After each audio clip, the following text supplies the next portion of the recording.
Bu 925'te hatta 2015'te Uruz Camii.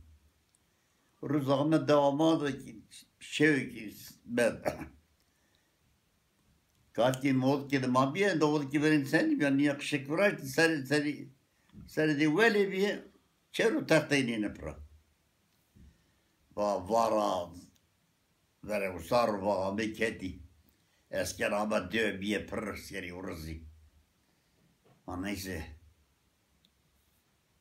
Ama o da diyeceğim ama konuşur terenleri. Ama şu uşmanlar kes o da çilo. Bakil ki var bazı uşmanlar tijet var ortaya var verecek sanarır kuş var. Fatih Sobeya nyaklıcı cevarında bir yani nâerbada bir komur sova vişne iyi de vişne nice beliydi.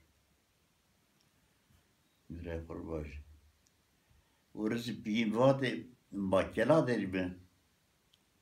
Fatih maşımı kela o çak çeyma konuştu bir. Piymişi bir korus. Pirkavın domanı bir işi bir korus kosa.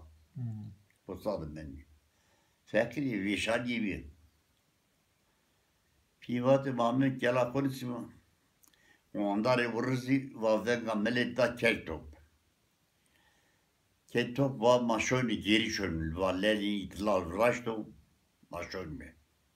Va ambari peri. Silah vana, poti vana, kıca vana, verdana vana. Çı vana ma çiğni bilmi. Herkes soru silah biliyor, her meniş vaparları.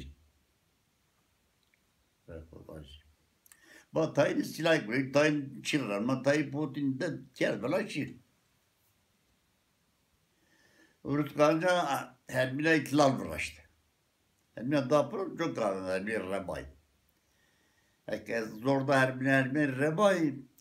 Ama abi pimi hame alabası. Mega gazel roşanı ne çökür, roşanı Ermeni.